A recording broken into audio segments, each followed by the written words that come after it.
Nous sommes là au rendez-vous, chers téléspectateurs. Bienvenue dans ce nouveau numéro des forums des médias que vous suivez chaque dimanche à 21h et la rediffusion à mardi toujours à 21h. Mesdames, Messieurs, ce numéro sera consacré aux différents voyages effectués par le chef de l'État durant cette semaine qui vient de se terminer. Et vous le savez, le chef de l'État l'avait dit que là où on parlera de la République démocratique du Congo et surtout de la paix, lui, il sera là. Au cours donc de cette émission, nous allons parler du contenu.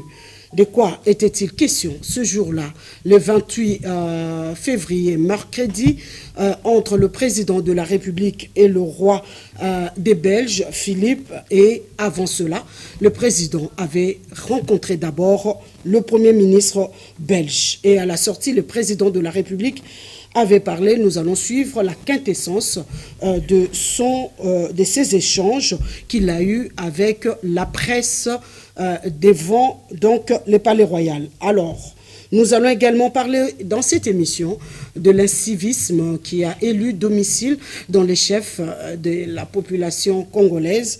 Et là, ça sera plus dans le domaine de l'urbanisme.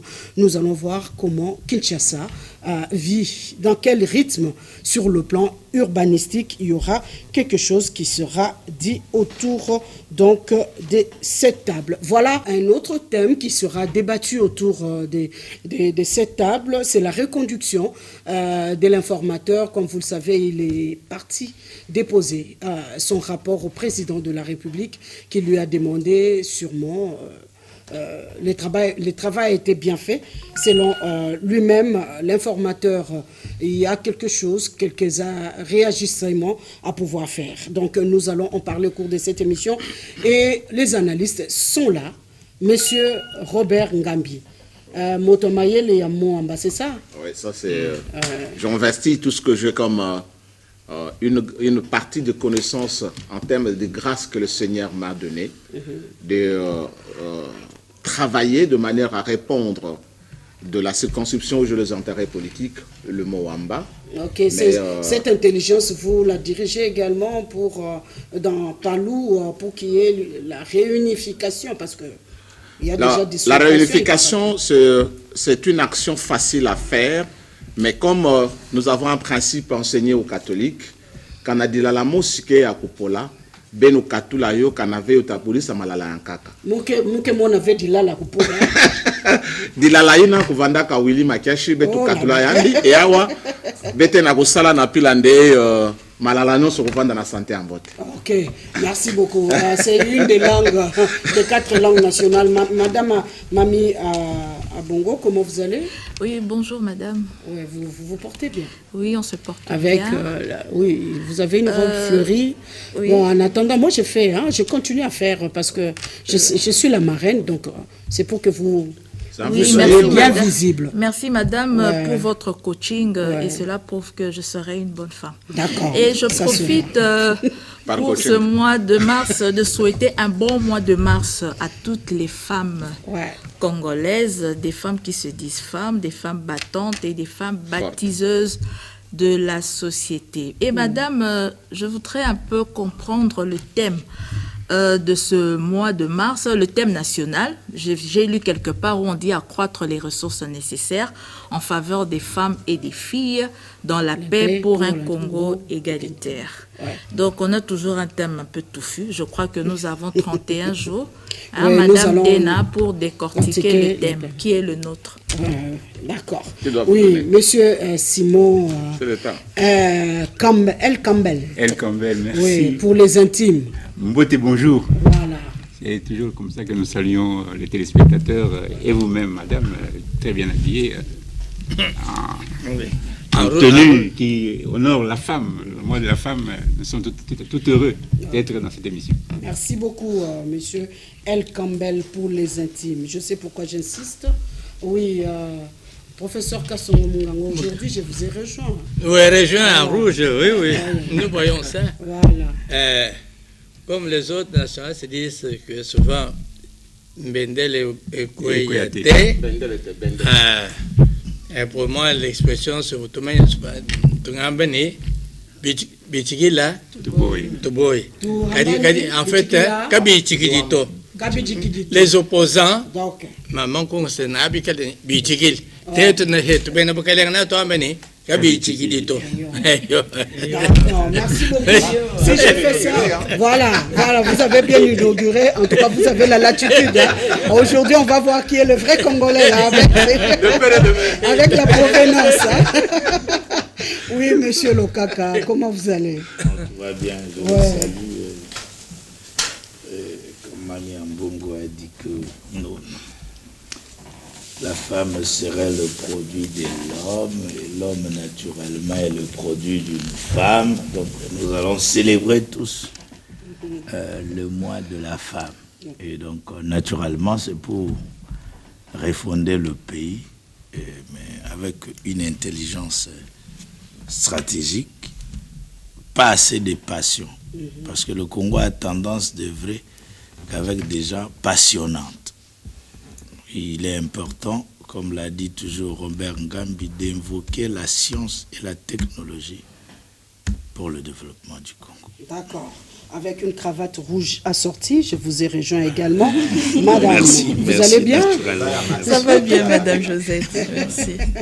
Voilà, c'est le mois de mars. Hein. Je sais que nous aurons de la matière la semaine prochaine, parce que le 8 mars tombe un vendredi, samedi 9, 10 mars, nous aurons de la matière.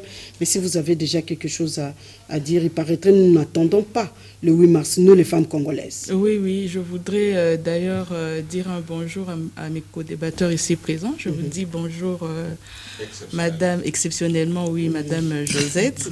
Et je rejoins le professeur pour vous complimenter par rapport à votre tenue. Merci. Je voudrais souhaiter un très bon mois à toutes les femmes de la République démocratique du Congo, à toutes ces femmes battantes qui sont dans les marchés, à toutes ces femmes qui aujourd'hui savent gagner un peu d'argent et rapporter un peu de nourriture dans leur foyer, parce que comme vous savez, aujourd'hui les papas n'ont plus cette capacité-là de pouvoir nouer les deux bouts du mois. Et maintenant, là, ce sont les femmes qui se lèvent, qui vont au marché, qui vont dans des bureaux et tout ça, qui se battent pour compléter ces jours manquants, pour épauler le papa à pouvoir nouer les deux bouts du mois. En tout cas, je voudrais saluer toutes ces femmes fortes, toutes ces femmes battantes. Et je pense que ce mois nous aidera à reprendre conscience de la valeur que nous avons auprès de nos hommes, auprès de nos familles et de nos enfants. Merci beaucoup. Oui, je vous ai rejoint aussi. Je vois le vernis rouge, là, madame. Votre vernis rouge. Hein? Oui, hein, donc... aujourd'hui, c'est la couleur. Oui. Allez-y, monsieur Eri, vous allez bien? Oui, nous allons bien par la grâce de Dieu. C'est le mois de la femme.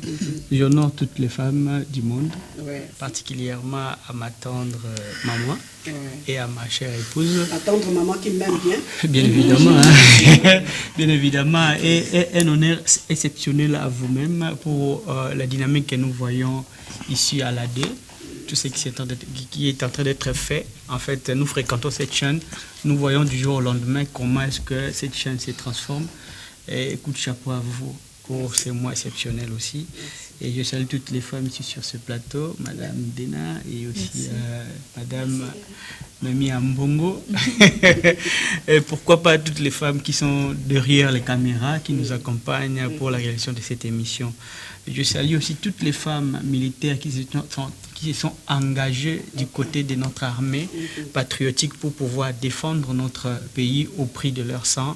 Je le salue là où elle se trouve, et aussi un coup de chapeau à notre armée et aussi à toutes les forces qui nous accompagnent pour mettre un terme à la rébellion à l'est du pays. Donc, Bendele Ekoyate.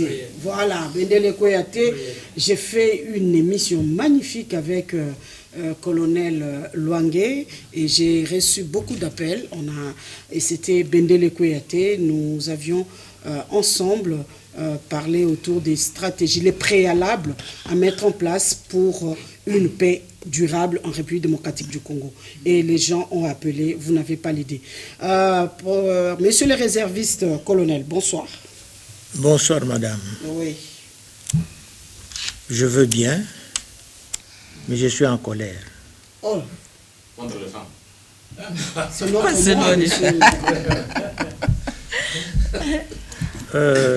J'aime les femmes. Oh. Pas une femme. Moi aussi. Mais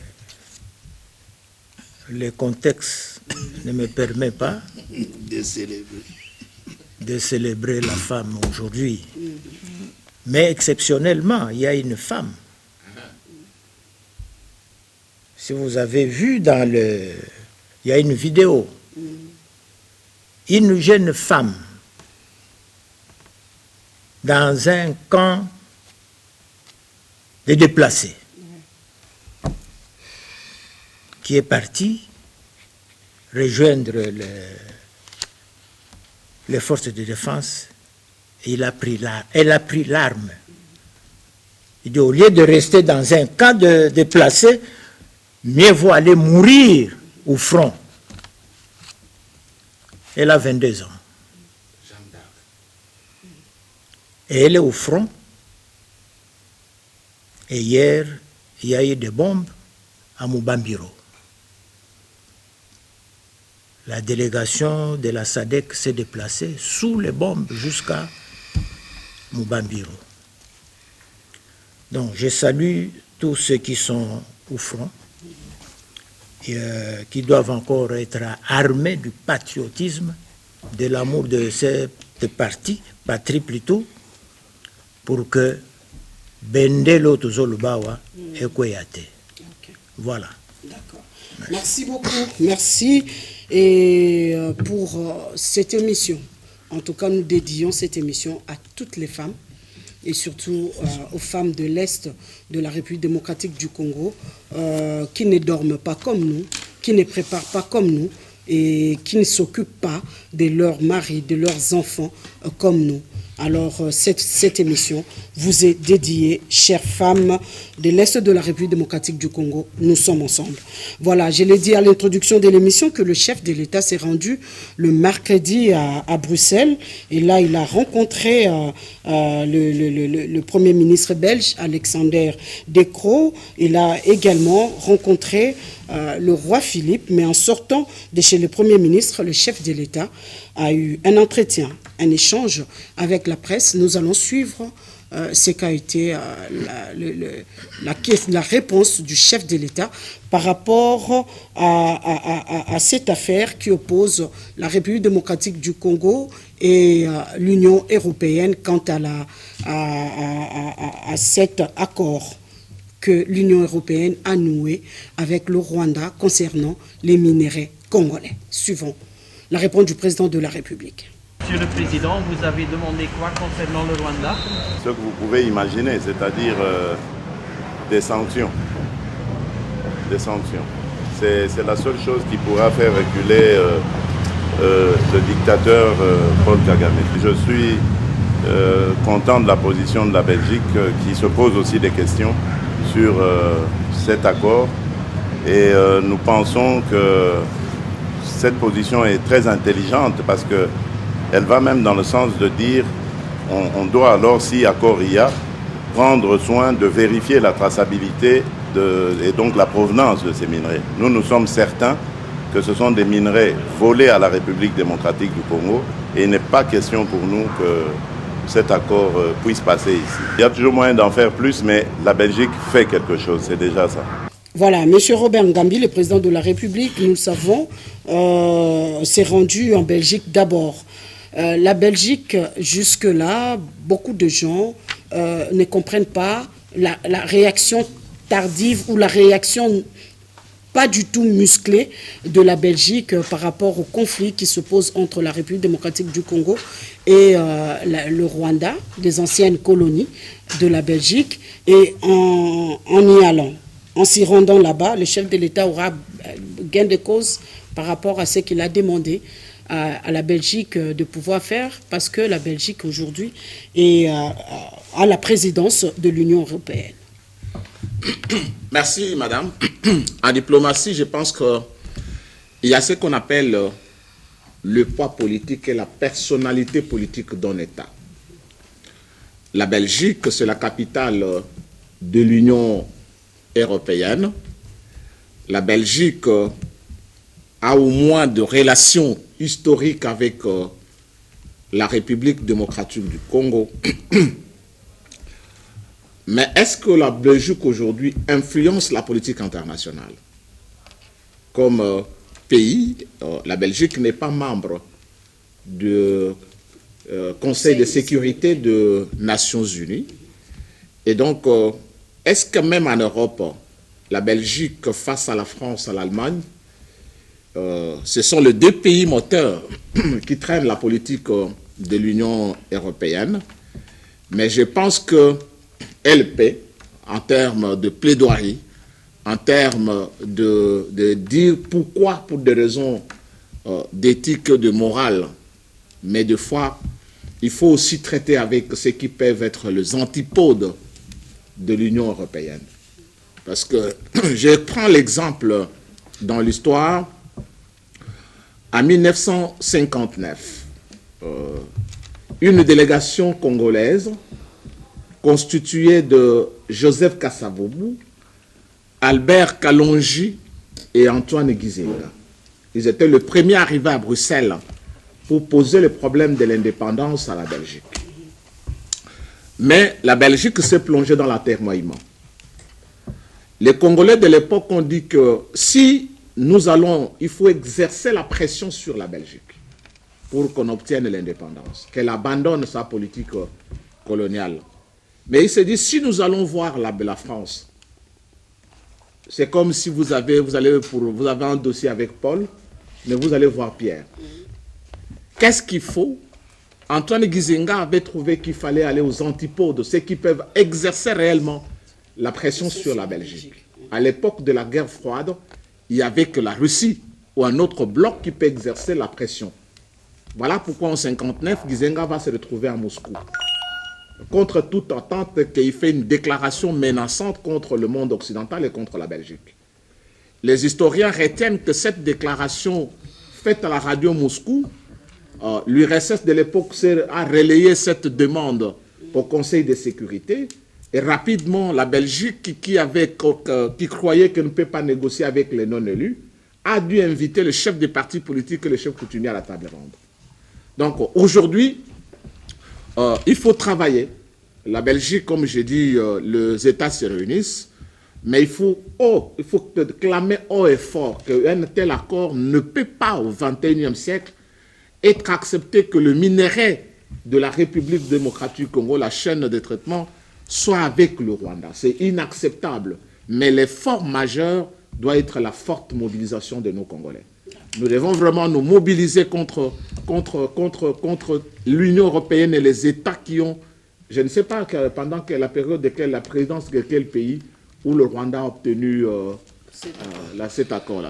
Quel est le pays qui était... Ça doit être la Lituanie. Hein. La Lituanie, un pays du Balkan. Et donc, il faut trouver une pression forte pour sinon c'est inconcevable. Mais la diplomatie seule, il faut vraiment que les terrains jouent. Nous devons nous soulever comme peuple congolais. Nous devons nous soutenir notre président de la République en soutien tous azimuts dans ce qu'il fait.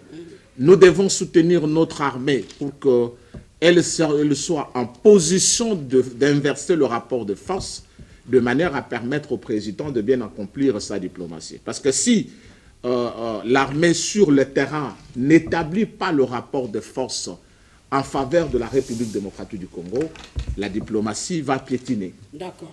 Merci beaucoup, monsieur Jean Lokaka. Est-ce que la Belgique sera-t-elle en mesure de pouvoir dissuader le Rwanda, qui est une ancienne colonie, je le dis? Est-ce qu'elle a perdu cette aura-là qu'il avait à l'époque sur le Rwanda, d'autant plus que c'est un pays maintenant qui appartient au Commonwealth. Il a même abandonné le français. Qu'est-ce que nous pouvons attendre de la Belgique aujourd'hui? Oui, je vous remercie. Je remercie le professeur Ngabi. Vous savez, notre pays a un problème sur l'intelligence stratégique. C'est-à-dire, au-delà de tout, nous devons conjuguer les efforts pour, si pas invoquer, parce que la tradition judéo-chrétienne nous amène sur les invocations. Nous devons spiritualiser l'intelligence géostratégique. Il est vrai qu'il n'y a pas un problème en termes de peuple du Grand Lac du Rwanda, Burundi, Ouganda et le Congo. Mais il y a un problème qui se loge sur la participation des multinationales. Et là, je salue toujours le professeur Mwabila Malela dans le cadre des théories de la dépendance. Les multinationales ont instrumentalisé le peuple du Grand Lac. Et comme nous réfléchissons par cœur, nous ne lèvons pas une intelligence stratégique, et nous allons nous entretuer, et comme conséquence, nous avons les réfugiés, les déplacés, les tueries et les guerres. Alors, d'où la nécessité, et je salue la présence de son Excellence, Monsieur le Président de la République en Belgique, et que ceux qui sont en train de peaufiner les stratégies pour la République doivent évoquer les relations diplomatiques qui, jadis, avaient des problèmes entre la RDC et la Belgique. Dans le contentieux généralement le contentieux belgo-congolais. Et c'est ce contentieux qui a produit la guerre de l'Est. Donc, je crois que ceux qui ont négocié, ils sont encore là. Paix aux âmes de ceux qui ont quitté. C'est ce contentieux qui a fait en sorte que la Belgique contourne la RDC par le Rwanda. C'est le contentieux belgo-congolais. De deux, les minéraux du Congo, qui la Belgique, par la GECAMI, revendiquait les droits des pairs par rapport à l'exploitation des pays de l'Est, et qui n'a pas naturellement posé sa cahier de charge d'une manière légale pour contourner le Congo. Alors, s'il faut aller, nous ne pouvons pas aller par l'émotion. Nous pouvons d'abord reconceptualiser la coopération belgo-congolaise. Et en reconceptualisant la coopération belgo-congolaise, nous allons atteindre l'Union européenne. De deux, renouveler la coopération de pays des Grands Lacs. Généralement, ici, professeur, il y a un problème très stratégique qui demande une intelligence, qui ne demande pas les biceps. Renouer la coopération des pays des Grands Lacs. Une diplomatie pas agitante, agissante. Dans une période de conflit. Naturellement. Parce qu'ici, il faut dépasser les émotions. La situation est tellement grave que nous partons vers l'émotion. Il faut voir les images où on a plus de 10 millions de personnes qui ne dorment pas dans les plaines Ruzizi, Virunga et tout ça. Et tout ça s'est coupé. On n'a pas de parc, on ne dit pas ça. Les Obasanjo sont impliqués dans ce projet de pipeline, bien qu'ils font de navettes au pays avec les investisseurs.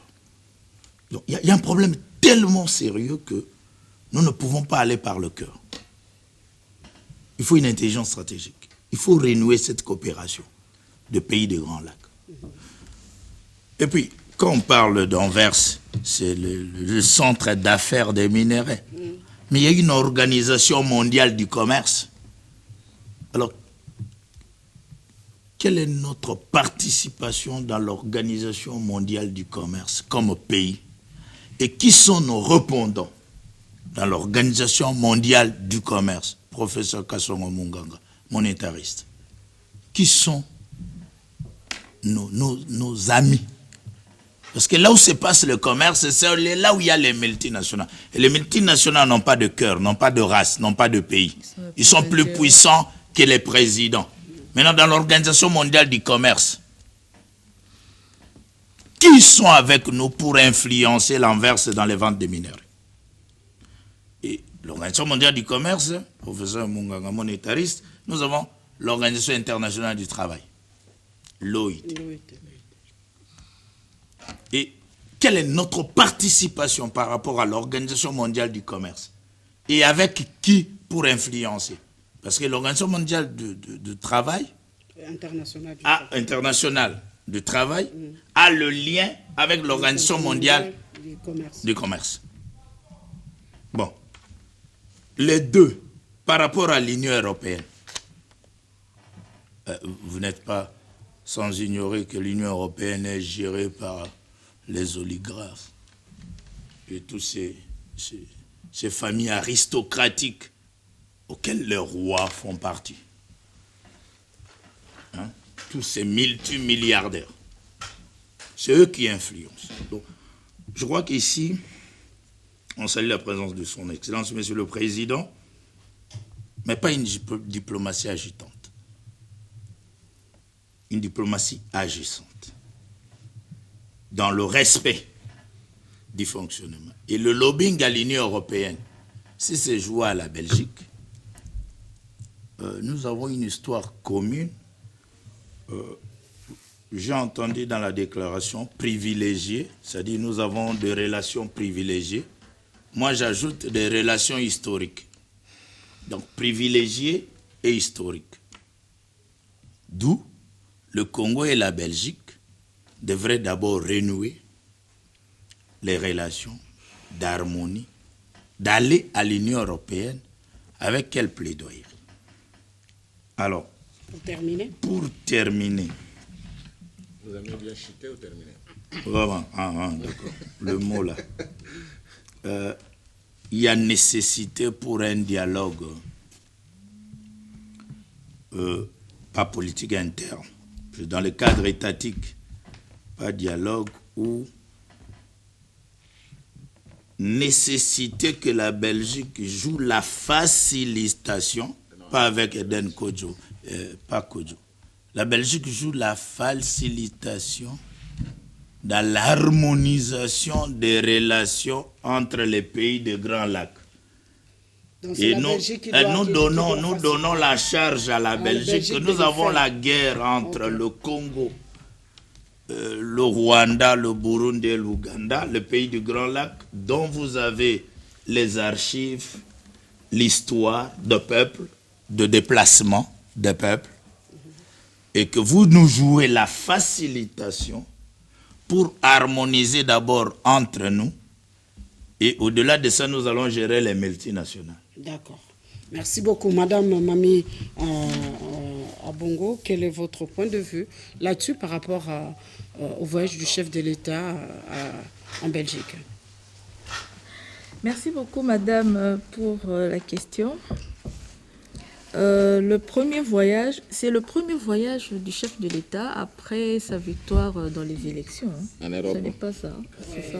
En Europe. Oui, je crois en Afrique, c'est déjà plusieurs fois. Oui, plusieurs fois. C'est le premier voyage vers l'Europe. Il est allé en Belgique et un des problèmes qui préoccupe le Congo aujourd'hui, c'est le fameux accord entre le Rwanda et l'Union européenne. Et il est allé aussi voir les autorités belges pour demander des sanctions contre le pays qui soutient le mouvement rebelle du M23. Il a demandé des sanctions. Je me suis posé la question, Monsieur le Président, c'est bien de demander les sanctions contre le Rwanda, mais nous-mêmes ici à l'intérieur, quelles sanctions nous prenons pour sanctionner le Rwanda? Il y a beaucoup de choses qu'on pouvait faire. Telles que? Fermer les frontières, déranger les intérêts économiques des Rwandais ici en République démocratique du Congo. S'il y a des entreprises rwandaises ici, les asphyxier aussi. par des taxes, vous créez des taxes uniquement pour les décourager. Il y a beaucoup de moyens pour sanctionner le Rwanda. Lorsqu'ils demandent les sanctions, la Russie est sanctionnée aujourd'hui parce qu'elle a attaqué l'Ukraine. Mais la Russie a su comment contourner les sanctions. Donc les sanctions que nous attendons qu'on puisse infliger sur le Rwanda, alors que le Rwanda a le soutien de la communauté internationale, nous risquons d'attendre longtemps. Donc c'est à nous de réfléchir, parce que notre problème, nous devons pousser la réflexion loin. Réfléchissons comment nous pouvons sanctionner le Rwanda ici, à l'intérieur. Qu'est-ce que les Congolais peuvent faire? Saboter les produits rwandais, faire en sorte que ça n'entre plus. Hein? Tous les produits qui viennent du Rwanda et qui entrent au Congo, vous les taxez de manière à ce que vous puissiez décourager les opérateurs rwandais. Moi, je pense que c'est de cette façon.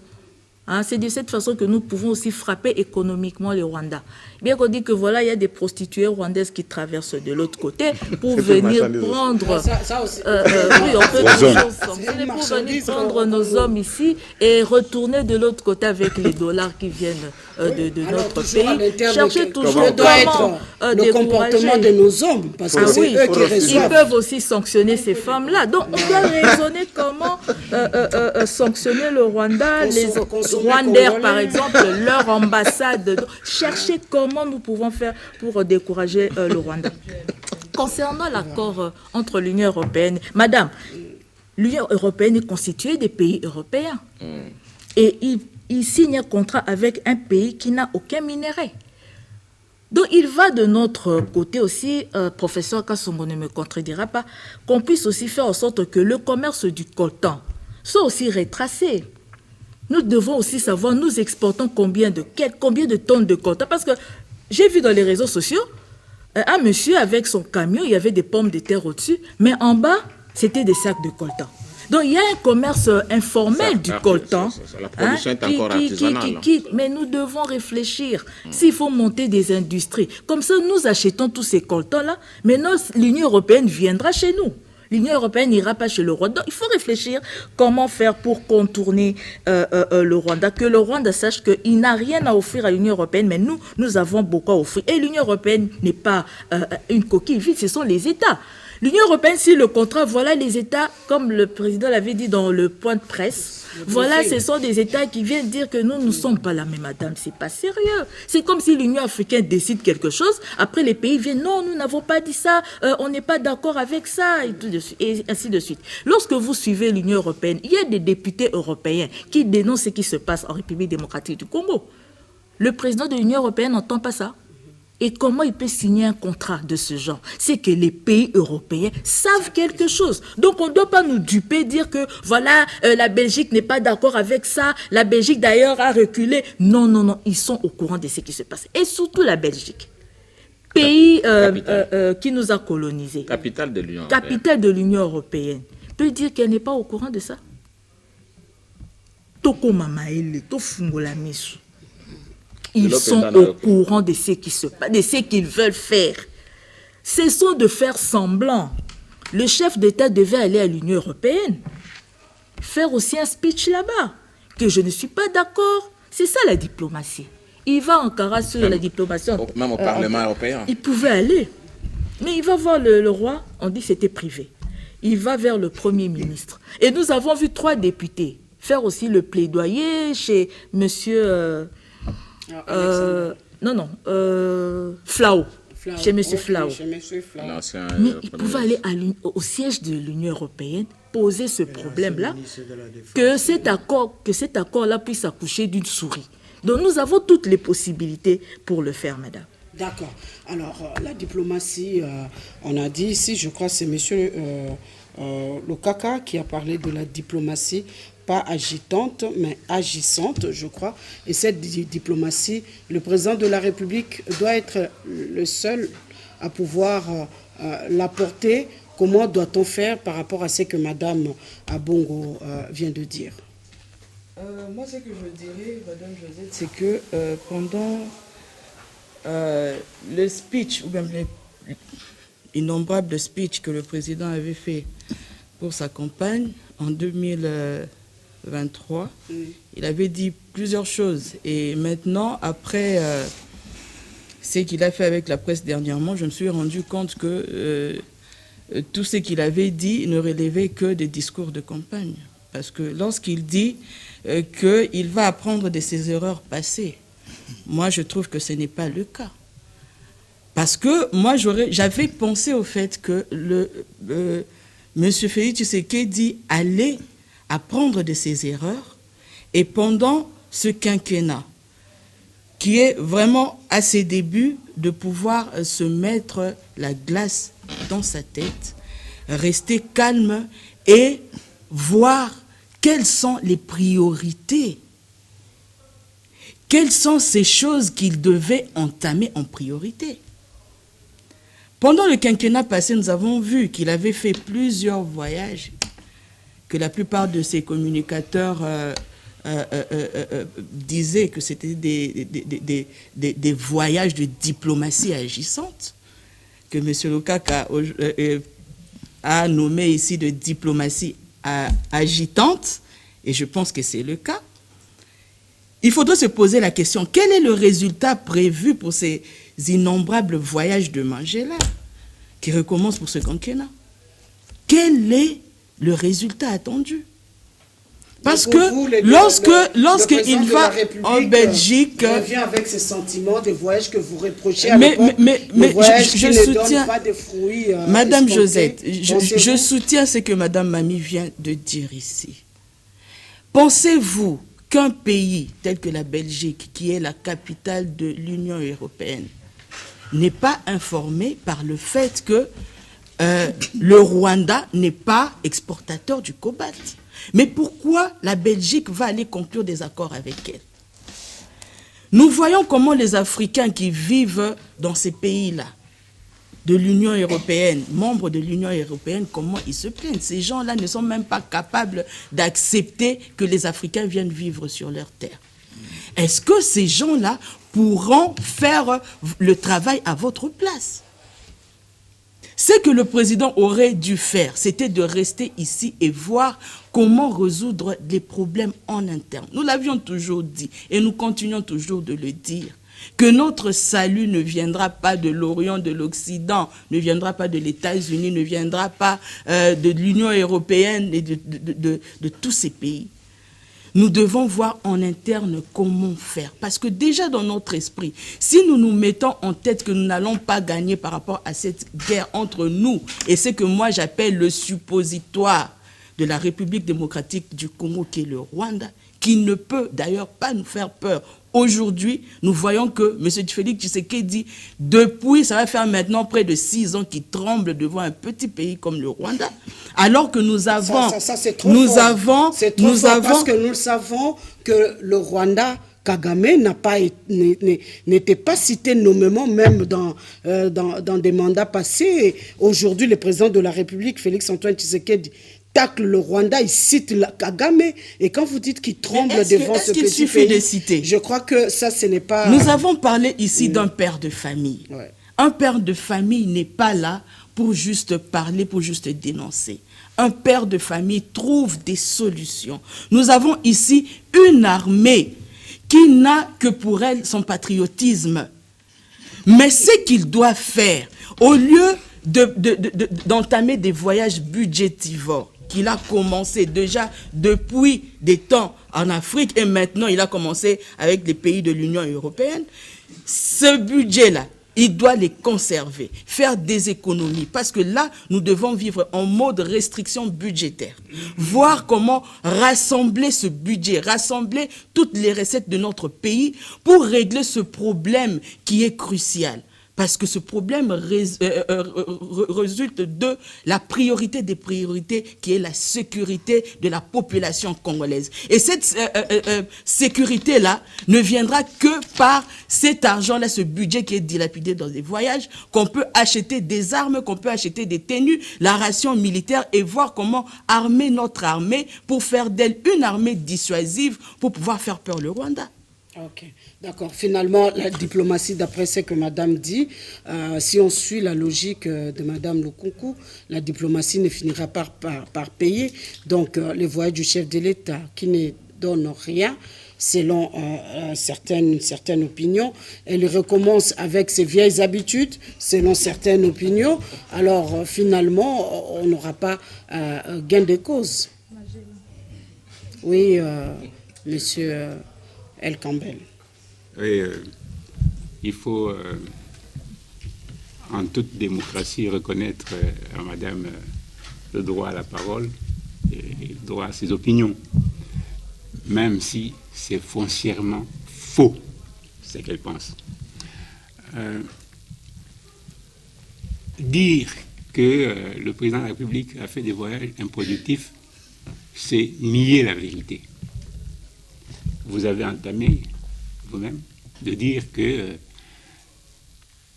au monde, on n'osait même pas citer le nom du président voyou du Rwanda. On n'osait même pas citer le Rwanda. Aujourd'hui, ce n'est plus le cas. Pour arriver à faire déterrer ces noms ignominieux du président voisin, il a fallu aller en parler sur toutes les tribunes, à travers le monde. La diplomatie, là. Est-ce que vous savez que quand vous rôdez, vous sillonnez dans les pays, dans la plupart des pays, nos ambassades étaient occupées par des gens qui n'ont pas la nationalité congolaise, pour la plupart des cas. Les postes qui pourraient être réservés aux Congolais dans les différentes institutions internationales sont occupés par qui?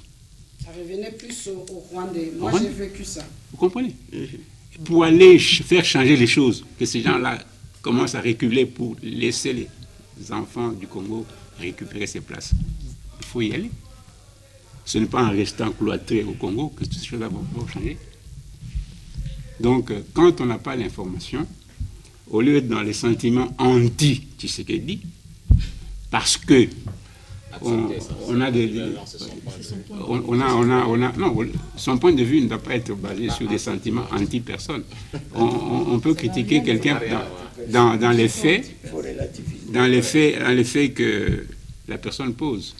Les actes posés par le président de la République sont des actes tout à fait citoyens, de nature à rehausser le poids et la visibilité de notre pays à travers le monde. Et aujourd'hui, quels sont les résultats? Vous avez vu, par exemple, on peut quand on n'a pas une bonne réflexion ou une réflexion poussée, on peut dire que la République démocratique du Congo a perdu de l'argent en organisant les Jeux de la francophonie. Mais pourtant, ça a contribué à rehausser la réputation de notre pays. Il a toujours été considéré comme un pays où on ne fait rien de bon. Maintenant, le fait qu'on avait un pouvoir issu de l'AFDEL, une invasion camouflée de notre pays, quand maintenant un Congolais arrive à porter le son du Congo dans les plus hautes tribunes internationales, ça vaut la peine d'être vécu. Donc, je m'inscris en faux contre le discours qui tente à dénigrer les voyages du chef de l'État parce que on ne veut pas voir ce qui est fait de bien parce que on est dans une opposition oiseuse ou une opposition pour opposition qui n'a rien de... Mais à l'interne, il faut quand même qu'il y ait quelque chose qui soit fait, qui doit être fait à l'interne. À l'interne, le gouvernement congolais, pour ne pas dire le chef de l'État, aucun Congolais sérieux n'a croisé les bras. Je ne suis pas reporter militaire. Le colonel est là. Et nous tous, nous suivons ce qui se passe sur le front. Nous voyons nos vaillants Wazalendo, ce qu'ils font. Quelqu'un pourrait dire que Wazalendo, c'est des patriotes, mais Wazalendo travaille de pair avec l'armée nationale. Ce sont des réservistes. Ce sont des réservistes qu'on doit qualifier. Donc c'est une... Voilà. La diplomatie, Mamie Abongo critiquait un peu, ou se plaignait du fait que pourquoi est-ce que nous ne faisons pas ceci, nous ne faisons pas cela.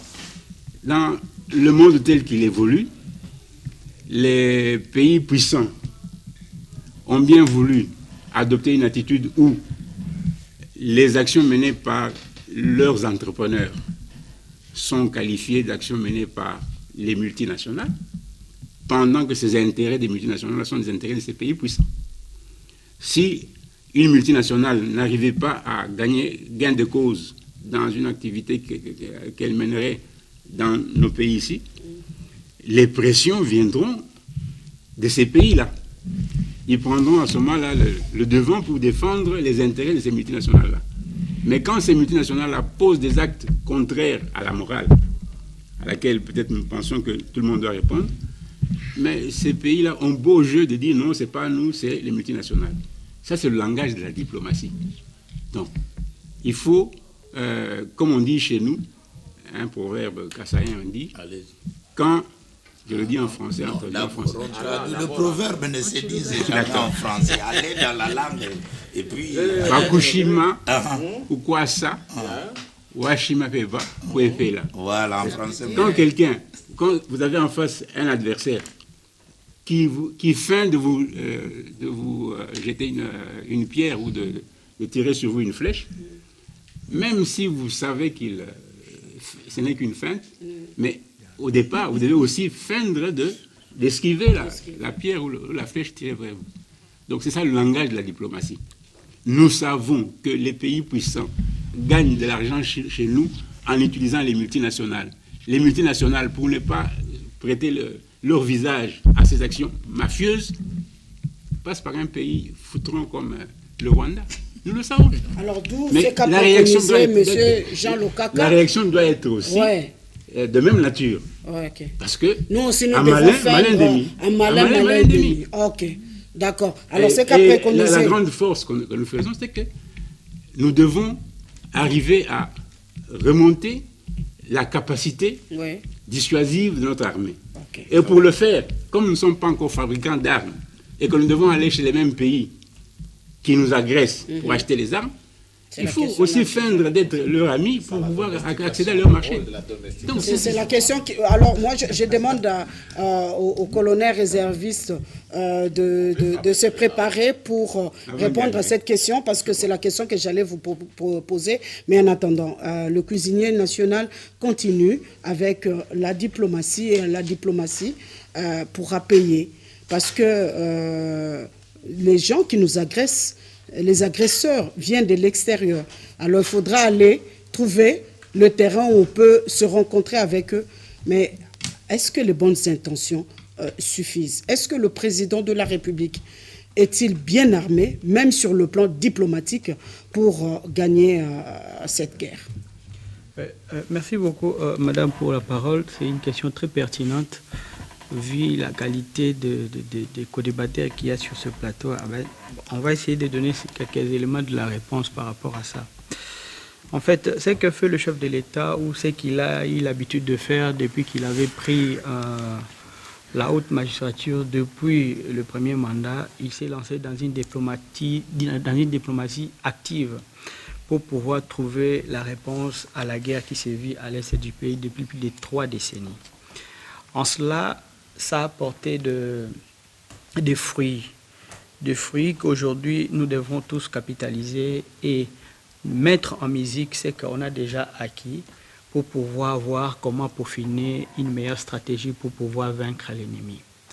C'est vrai, depuis plus de 2 décennies, 3 décennies plus tôt, le Rwanda a mis en place une culture de la guerre, une culture de pillage, une culture de la fraude au sein de son régime pour pouvoir construire son pays. En cela, en tant que citoyen, si par exemple on se mettait avec ces citoyens rwandais, on ne peut pas lui en vouloir pour cela. Mais nous, en tant que Congolais, maintenant nous devons travailler pour pouvoir mettre fin à cela et arrêter ces ambitions inouïes sur notre territoire. En fait, madame, ici, il faut rappeler que plus de 90% des minerais que le Rwanda exporte depuis son territoire proviennent de la RDC. Et les multinationales ainsi que leurs pays ne sont pas ignorants de cette situation ou de ces statistiques. Ils sont au courant de toutes ces statistiques. Eh bien, mais pourquoi est-ce qu'ils demeurent toujours dans cette position-là? Est-ce que c'est de l'hypocrisie? Ils jouent à l'hypocrisie pour prendre du temps et en attendant, on continue à piller, on continue à détruire, à tuer. Mais parce que c'est bon marché pour eux. Oui. Pour fructifier leurs affaires. C'est bon marché pour eux. Pourquoi? Parce qu'à un certain moment donné, certains fiscs ne savent pas retracer leurs ressources et en même moment, ça leur permet de pouvoir fructifier leurs affaires. Et c'est maintenant à nous en tant que Congolais. Moi, je crois particulièrement, c'est une proposition que je pourrais faire au chef de l'État. Il faut monter une équipe des circonstances, en fait. Une équipe ad hoc, des experts sur les Grands Lacs et des questions rwando-congolaises. Une équipe qui va commencer à travailler pour pouvoir donner les mots de langage au chef de l'État. C'est-à-dire une équipe des experts, en fait. Pas des gens qu'on va ramasser ça et là, mais une équipe de spécialistes en économie, en sociologie, en culture, des experts comme le colonel Arsène Loangué, voilà, par rapport à la guerre qui sévit à l'est du pays, qui va travailler jour et nuit pour qu'à chaque fois que le chef de l'État fait un déplacement, pour prendre la parole sur les tribunes internationales, pour parler du question de l'est du pays, que le chef de l'État puisse avoir des mots précis par rapport à ce qui se passe à l'est du pays. Et parce que quand on voit la rencontre qu'a eu le chef de l'État avec le Premier ministre belge, mais dans l'interview que le Premier ministre belge a donné, c'était quoi? Il a dit, pour le moment, on ne peut pas arrêter cet accord ou le suspendre. Maintenant, et ils vont travailler dans le sens de pouvoir exiger au Rwanda de faire avoir une transparence par rapport à ces minéraux-là. Voilà. Voilà, la transparence. C'est ça. Or, pour la transparence de ces minéraux-là, c'est flou. Voilà, c'est flou maintenant par rapport pour travailler sur la transparence. Parce que le Rwanda peut faire appel à des bureaux d'expertise. Hein, qui travaillent dans la matière et de certains lobbies pour pouvoir blanchir ces minéraux et ces exportations en minéraux. Maintenant, nous, au niveau interne, qu'est-ce que nous faisons maintenant? Parce qu'à un certain moment donné, c'est comme si nous sommes illustrés dans le genre d'une diplomatie à réaction plutôt qu'à action. Hein? Nous ne savons pas jusque-là anticiper les actions du Rwanda. Là, je parle en tant qu'ultra-patriote. Il faut que nous puissions travailler dans le sens d'anticiper les actions rwandaises plutôt que de réagir aux actions rwandaises. Parce qu'au moment où nous sommes en train d'analyser ici, par rapport aux minéraux, mais il y a aussi une guerre qu'on nous prépare sur l'eau.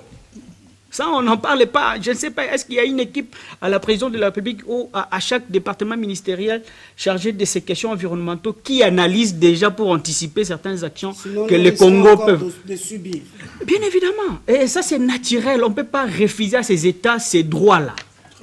Quitte à nous, maintenant, en tant que Congolais, de s'armer de ces devoirs patriotiques et de cette obligation de pouvoir protéger nos minéraux, protéger nos frontières et aussi travailler notre diplomatie pour pouvoir montrer l'importance d'abord du rôle que les minéraux congolais peuvent jouer dans la sous-région et en Afrique dans toute son entièreté. On doit montrer cette opportunité-là et le rôle qu'on peut jouer ensemble avec les autres pays avant que les pays occidentaux ne puissent bénéficier des minéraux congolais. Parce qu'aujourd'hui, l'entreprise, l'industrie aéronautique ou militaire, ainsi que l'industrie spatiale, utilisent le cobalt, le lithium, le coltan. pour faire fonctionner les mébions. Or que nous savons tous qu'aujourd'hui, la capitale de cobalt, c'est à Kolwezi.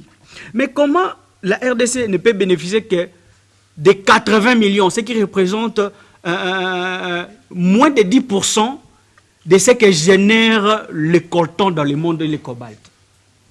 On ne comprend pas. Alors que le Rwanda en bénéficie à plus de 49%. La Chine, n'en parlons même pas. Parce que la Chine aussi exploite les minéraux congolais et le vend sur le marché international. Donc, je crois rien que les travail avec du sérieux, avec des équipes de gens consciencieux qui sont imbus par la volonté de pouvoir donner un coup de changement à notre pays, que ces pays puissent se relever. Parce qu'on peut bien beau dire, la SADC est là pour nous appuyer, mais à un certain moment donné, ils jouent aussi sur leur carte. Après avoir nous appuyé et combattre à nos côtés, mais qu'est-ce que nous leur proposons en retour?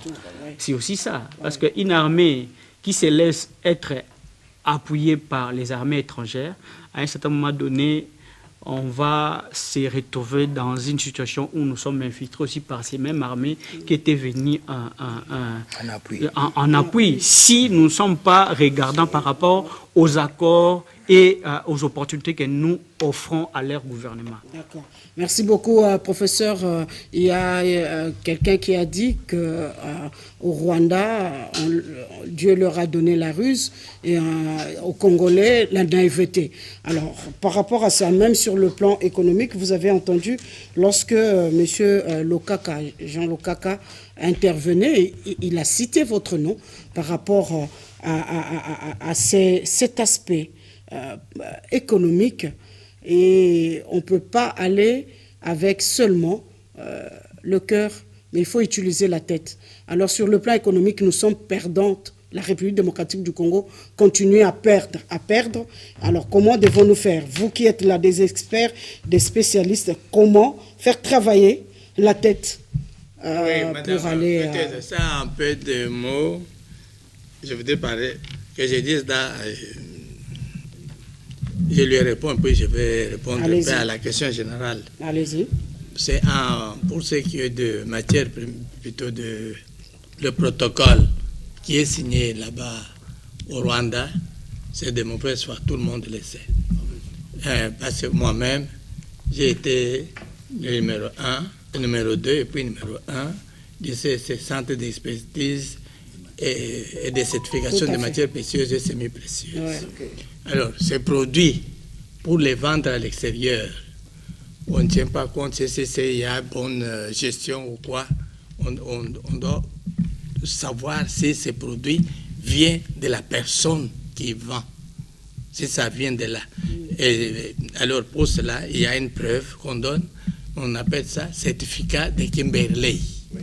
Certificat de Kimberley. Moi-même, j'ai donné les certificats là de Kimberley. S'il n'y a pas les certificats de Kimberley, on ne peut pas acheter les matières premières. Donc, ça fait que tous les pays le savent. Quand nous étions là, par exemple, nos signatures étaient dans le monde entier. Alors, ce que les autres font là, les entreprises multinationales là, ils savent que justement ils sont en train de violer les lois internationales. Bon, alors, donc notre, ici, pour ce qui nous concerne, nous étions au 17e niveau de building BCDC. Maintenant, ça se trouve en face de la clinique Galiem. Ok. Bon. Maintenant, je voudrais peut-être répondre à la question, le problème qui nous concerne, d'autres peut-être ici. C'est que la fois passée, nous avons dit que nous parlions de OTAN et BRICS. Nous pouvons dire que peut-être pour en arriver là, nous allons voir d'abord la voie diplomatique, la voie de la paix. Et pour la voie de la paix, ce qui est resté avant qu'on arrive à Belgique, la Belgique, c'est la continuation de ce qui s'est passé à Luanda. Alors, le président de la République est parti à Luanda. Qu'est-ce que les conclusions, c'est quoi? Un peu de mots. C'était que il accepte de rencontrer Kagame, mais sous condition. Et les deux conditions. La première, c'est que trois conditions, mais les principales, peut-être je peux le dire, trois conditions, c'est que le Rwanda se retire des territoires occupés. Deuxième, que justement, il cesse qu'il retire les équipements qu'il a donnés au M23 et qu'il cesse d'alimenter les M23. OK. Alors, les cantonnements, que justement le M23, les éléments du M23 se retirent et se mettent dans les andats. Ils sont cantonnés selon les accords qu'on avait fait. Alors maintenant, pour chercher à réussir, parce que par après, on devait recevoir le président Kagame pour pousser Kagame à accepter un peu ces conditions. C'est ainsi que le président est parti vers d'autres pays, vers la Belgique, le siège de l'Union européenne. Alors, il a vu d'abord la Belgique, et puis le roi des Belges, Philippe. À sa sortie, il a dit que vous avez parlé de quoi? Il a dit que, comme vous le savez, il s'agissait de sanctions. Alors, mais par après, il a vu avec le Premier ministre. Le Premier ministre, et puis les Mbata aussi, le Premier ministre. Alors, qu'est-ce qu'ils ont pu demander au Premier ministre? C'est qu'il puisse, que le Rwanda, qu'on puisse annuler qu'on puisse appuyer l'accord. Annuler, pas appuyer. Oui, merci beaucoup. Qu'on puisse annuler l'accord là sur les minéraux, parce que ce sont des produits qui proviennent du Congo. Du Congo. Alors, maintenant, pendant ce temps-là, le président a dû être appuyé par la communauté congolaise et africaine qui est en Belgique. Vous avez vu qu'il y a eu des manifestations. Et avec ces manifestations-là, même la délégation américaine qui devait aller à l'ambassade. Donc, elle n'a pas pu y aller. Elle est rentrée. Mais c'est déjà un message. Donc, si elle doit rentrer en Belgique et nous ne sommes pas là-bas, parce qu'on est contre nous, c'est une pression, un message qui est envoyé justement en Belgique. Et ici au Congo, il y avait aussi un autre message, c'est-à-dire que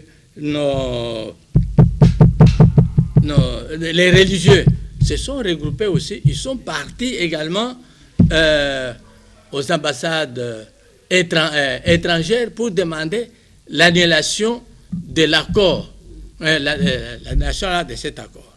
C'est bien que dans la période où nous sommes, maintenant, on a fait l'essentiel. Le Congo, ce ne sont pas des voyages budgétaires.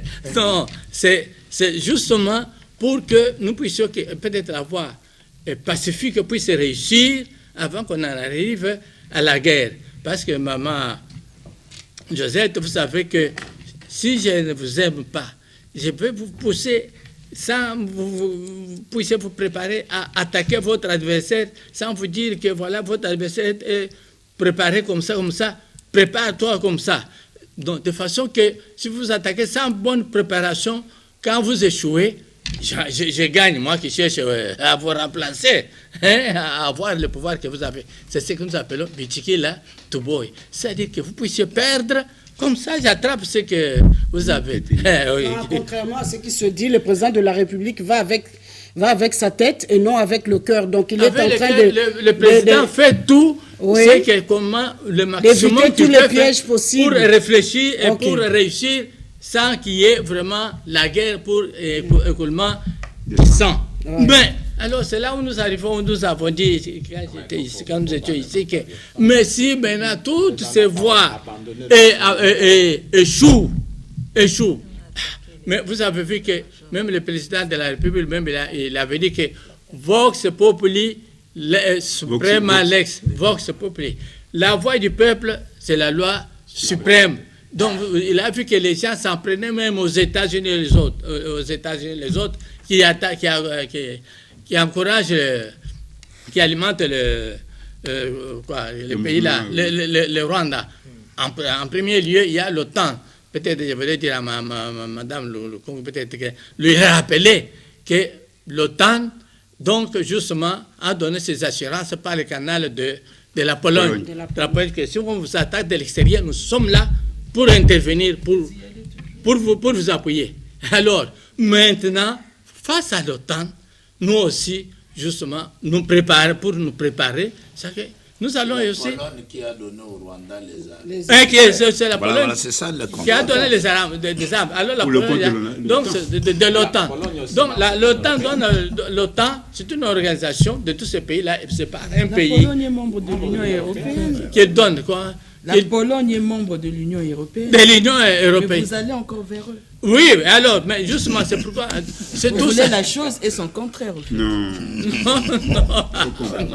Alors, pour conclure...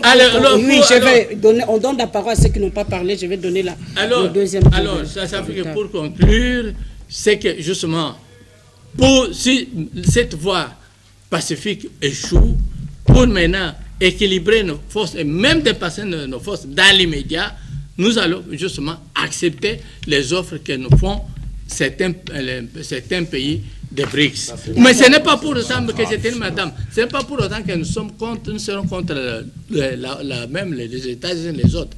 Non, parce que les pays qui sont entrés dans les BRICS, ce sont les pays qui étaient le mieux aidés par les États-Unis. C'est-à-dire l'Afrique du Sud, c'est là où il y a plus d'investissements américains.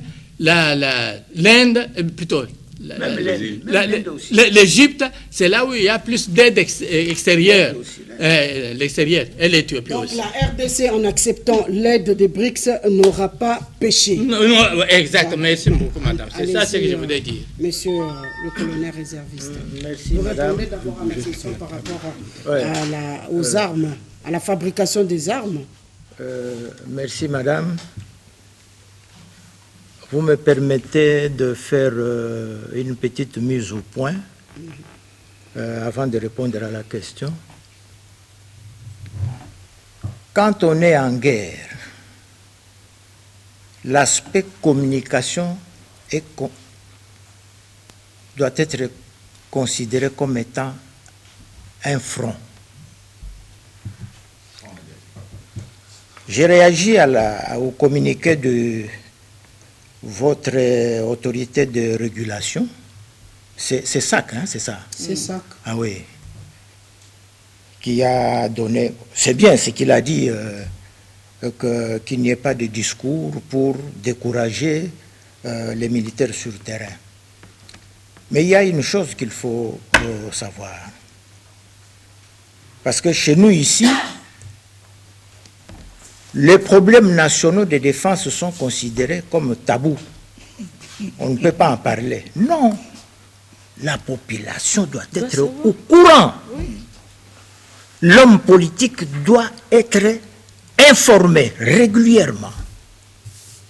On appelle ça problèmes nationaux de défense. Il faut en parler. L'intégrité territoriale.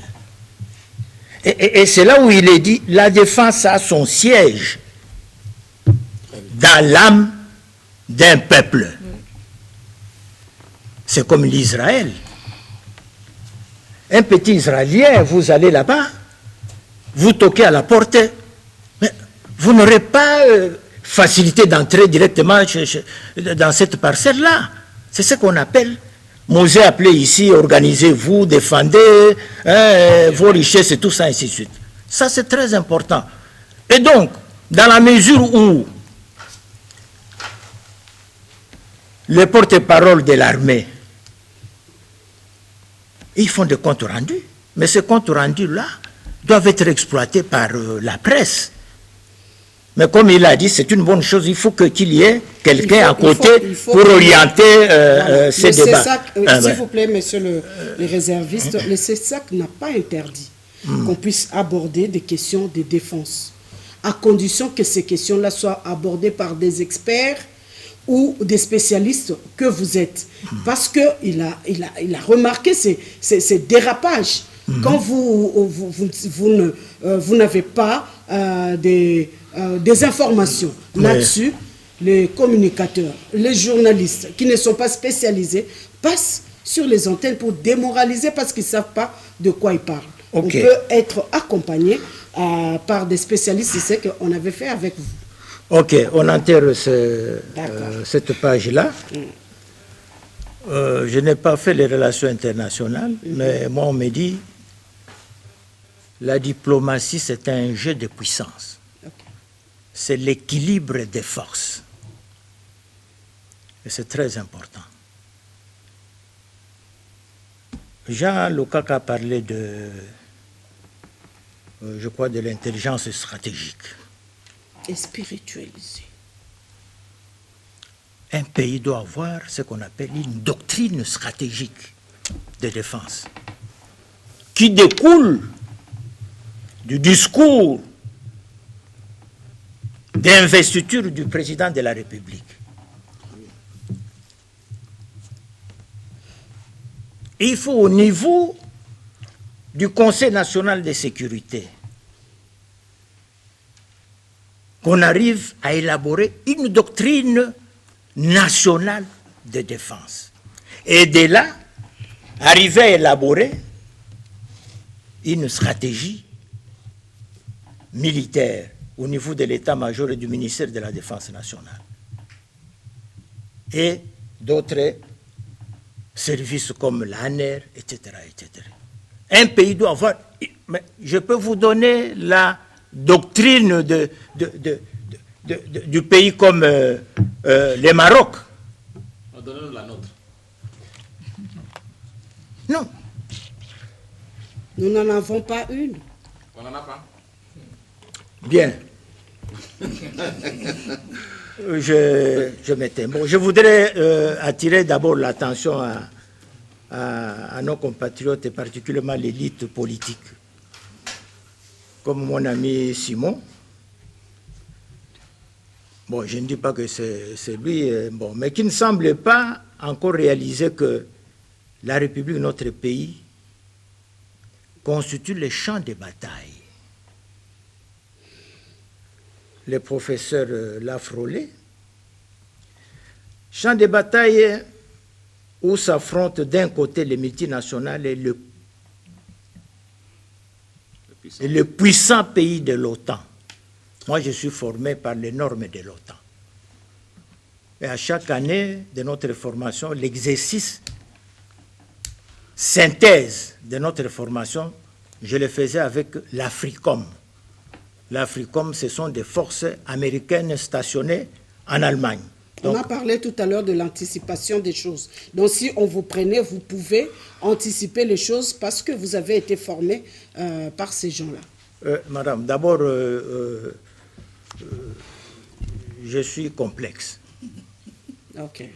Je suis à la fois planificateur de formation. Dans la planification, il faut travailler en amont. Et c'est l'anticipation. Il y a un général américain, c'est George Patton, qui a dit « Un bon plan violent exécuté maintenant vaut mieux un plat parfait exécuté la semaine prochaine. » Ok. Et donc, ici, moi je n'approuve pas cette attitude-là parce que nous sommes en train d'emprunter le schéma de Sun City. De Sun City. Lorsque le président avait pris la décision, cette décision-là, il devait continuer avec. Ce qui s'est passé en Belgique, et d'abord, je n'ai pas apprécié, je crois la fois passée, j'ai parlé de la posture marchare que le président devait adopter quand il part à la Belgique, parce que la Belgique a une grande responsabilité de ce que nous sommes en train de vivre ici. Moi, j'ai étudié en Belgique. Vous allez au Boken, Hoboken, comment il faut appeler ça, la réserve des minéraux. À l'époque, chaque lingot de cuivre qui quittait Gécamine pour aller en Belgique, on retravaillait pour extraire 8 minéraux à l'intérieur. Et aujourd'hui, la Belgique a une réserve de 100 ans. Et donc, mais je vous dis la vérité, madame. Quand ils défiaient Mobutu ici, c'était quoi? Ils ont même dit, bon, on s'en fout avec les Zaïre, bon, qu'est-ce qu'on peut... Mais ils ont une réserve de 100 ans de minéraux en Belgique, le petit pays avec 10 millions d'habitants. Et je précise pour dire que la Belgique, c'est non seulement la capitale de l'Europe, mais c'est la capitale du monde. Parce que toutes les institutions internationales sont basées en Belgique. Tous les assassinats qui se sont déroulés ici chez nous, c'est à partir de la Belgique. Les Américains, c'est comme les tueurs à gages. Donc un tueur innocent. Mais ils donnent des instructions à la France et à la Belgique, et puis on exécute. Alors il faut manger avec eux. Pour manger avec eux, il faut utiliser de longues fourchettes. Donc, je dis ceci pour clôturer. Président Félix, parce que moi je suis de l'école de la gestion axée sur les résultats. S'il veut marquer son passage sur la tête de ce pays, il doit gagner cette guerre. Et il y a des atouts pour gagner cette guerre. Sommes-nous capables de fabriquer les armes ici en République démocratique du Congo? Madame, moi ici, je suis l'homme dans l'ombre. On ne me connaît pas beaucoup. Je suis allé en Corée du Nord. Mouzé m'a envoyé en Corée du Nord parce que j'ai étudié aussi là-bas. J'ai amené les spécialistes ici. Oui, à l'époque, nous avons fabriqué des obus à Likasi. L'explosion qui a eu lieu ici à l'aéroport, c'est parce que nous étions en retard. Et là, je demande au président de la République, un pays comme le nôtre, pourquoi ne pouvons pas avoir satellite de communication? Le Burkina Faso est un petit pays. Ils ont, mais toutes nos informations, Kagame est au courant. Nous avons fabriqué les obus à Likasi et le temps de les amener à Kinshasa ici, les Américains, on a bombardé. Il y a eu des morts. Et ces obus musées, c'était l'objectif. Ce qui Kigali a bougé, eh ben, nous bombardons Kigali. C'était comme ça. Et Swing qui était ici a alerté les États-Unis. On a bombardé les trucs. Et cette usine, madame, on a déplacé l'action. Aujourd'hui, c'est Kampala, c'est Museveni qui fabrique les cartouches et les explosifs que nous, on faisait à Likasi. Sous l'ancien régime de 18 ans. Ok. Il y a quelqu'un qui m'a dit, madame, il faut vraiment faire sortir de monsieur Lwangé, le colonel. Il a beaucoup d'informations. Deux fois, on ne sait pas pourquoi vous vous réservez. Est-ce que parce que vous êtes réserviste? On ne sait pas. Ça, ce sont les téléspectateurs qui ont réagi. Oui, je crois que vous avez fini. Allez-y. J'ajoute un mot. Oui. Bon. Il y a des choses stratégiques qu'on ne peut pas tout à fait. Mettre sur le plan. Je vous ai dit que moi, quand je réfléchis, ça génère un projet. Chaque fois. J'ai élaboré autant de projets. J'ai un projet de réforme de notre armée que j'ai défendu au symposium international sur les Zaïre en 1993 à Blankenberg en Belgique. Et ce symposium était piloté par Eglikia Mbokolo, qui est notre savant, qui est connu ici, avec Moïla Chiembe. Tout ça. Qui a été déçu par le régime de 18 ans. Et ces projets, il est d'actualité. Il est d'actualité. J'ai insisté pour dire, le président, il vient de l'opposition, madame. Quand on est en l'opposition, on a fait un diagnostic. Et dès que j'arrive là-bas, non, je dois agir au lieu de continuer à réfléchir encore sur les propos. Non! C'est ce que j'ai donné l'adage, si vous voulez, du général américain. Madame, Anitouri, on a enterré 16 personnes avec une dame et un bébé ou deux, vivants. Non. Ça doit cesser. C'est assez. Et puis, tout ça, le président doit avoir cette... Mais là où il est en Turquie, madame, le pays Turquie, là, il est respecté. Et il a l'industrie des armements. Ils ont une drone que les Américains craignent. Et pourquoi nous ne pouvons pas l'avoir? Les Américains ne peuvent pas nous autoriser d'avoir les armes de défense ici chez nous. Est-ce qu'on doit attendre leur Donc, que ce soit l'OTAN comme tel, avec nos relations privilégiées, nous ne pouvons pas être autorisés à disposer de ces armes de défense. Non, parce que l'Europe dit ceci. L'émancipation du Congo, c'est la mort de l'Europe. Il faut l'empêcher à tout prix pour que le peuple congolais ne soit pas émancipé et partant l'Afrique. Et donc, nous devons être conscients de ça. C'est pour cela, il faut un changement de paradigme. Nous ne disons pas qu'il faut chasser les Américains, non. Les Indiens, prenez la diplomatie des Indiens. Les Indiens, ils ont les Américains, mais ils ont l'industrie, ils ont les nucléaires russes. Ils font le commerce avec les États-Unis. Vous allez aux États-Unis, la plupart des firmes, les ingénieurs et tout ça, ce sont des petits Indiens. Ils ont même une puissance dans la pharmacopée, donc la pharmacie. Donc c'est très important. Nous devons construire ici, le président doit construire ce que j'appellerais une puissance, s'il vous plaît, une véritable puissance dissuasive. Et cela est possible. Nous sommes un grand pays de 100 millions d'habitants. C'est possible. Nous sommes là. On peut le faire et corriger, nous faire respecter comme l'Éthiopie l'a fait aujourd'hui.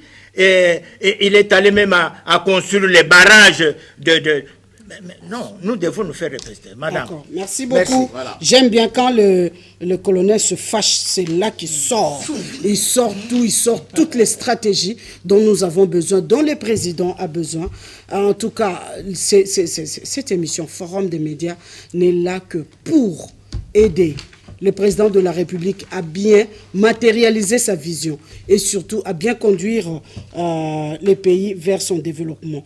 Monsieur Robert, vous allez dire un mot sur ça, mais nous entrons directement dans le deuxième sujet.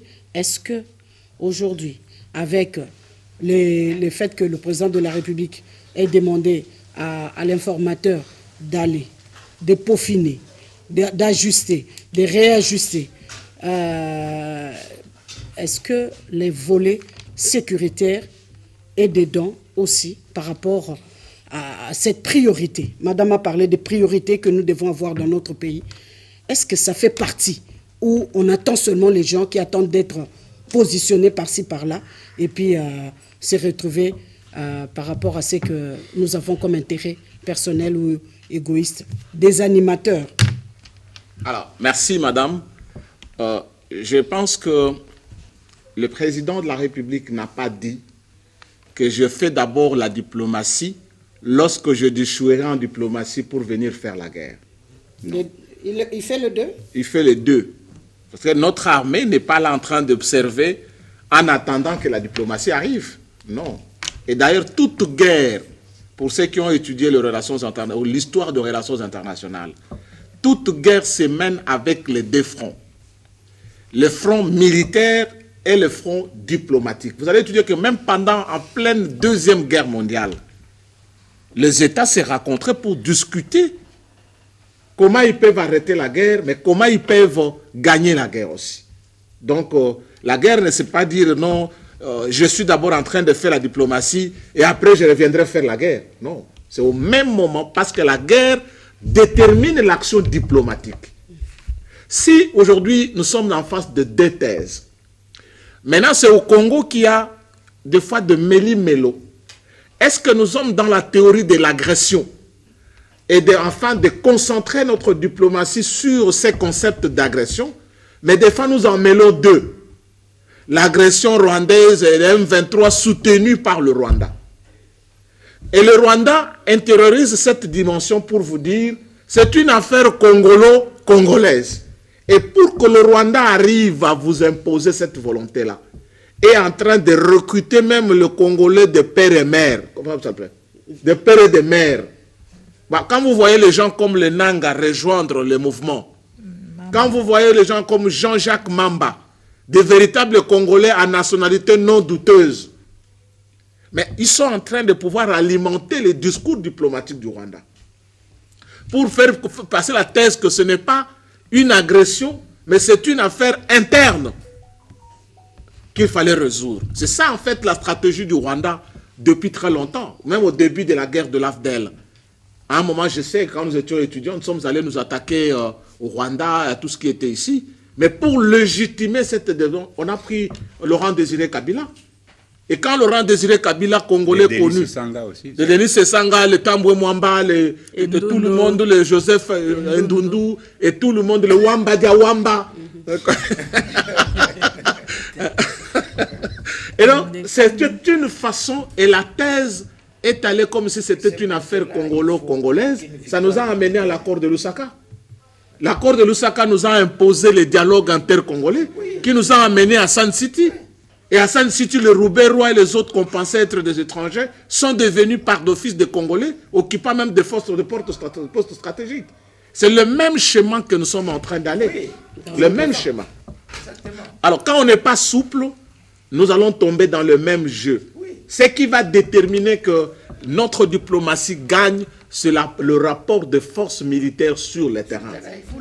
Mais lorsque le rapport de force sur le terrain n'est pas à notre avantage et que ça prend du temps, par le fait que ça prendra du temps, on va nous faire adhérer à une thèse de dire dialoguer, négocier.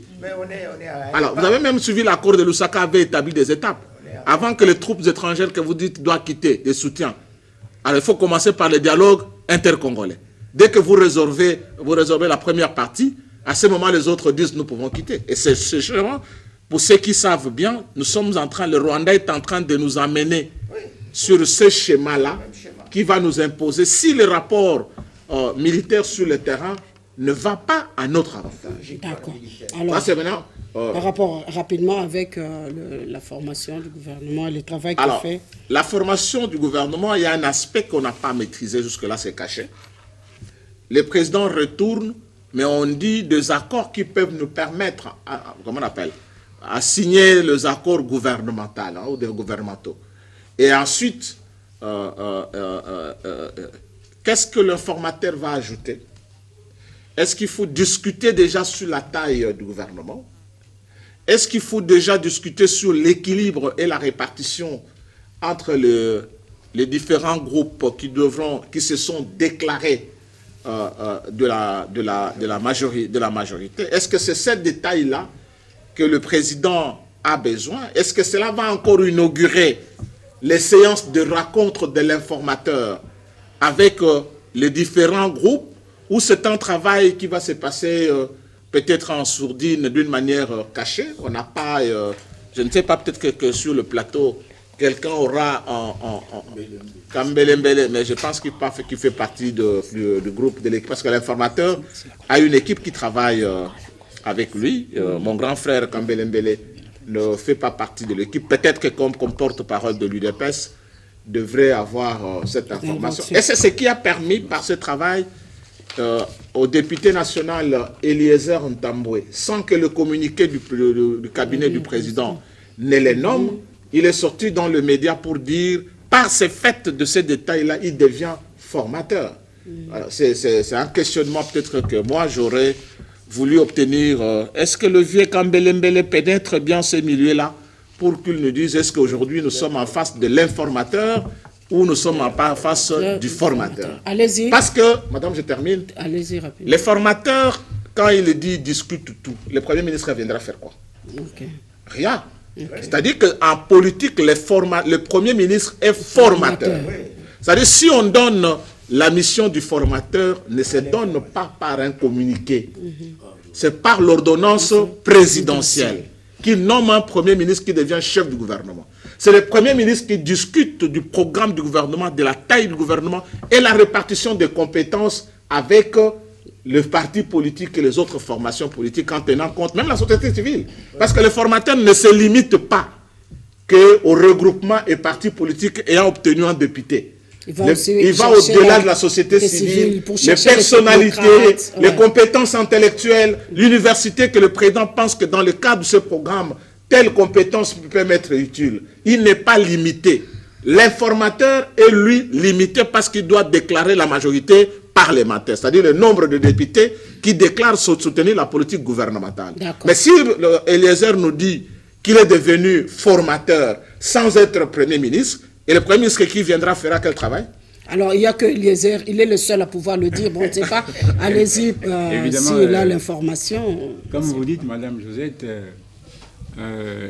les recommandations ou les instructions que le président aurait données à l'informateur n'ont pas été divulguées. Donc, je ne saurais pas vous dire quels sont les ajoutes au travail qui avait été fait que monsieur l'informateur a la charge de donc compléter. Vous continuez à l'appeler informateur. Il est informateur. Donc, il n'est pas formateur, il est informateur.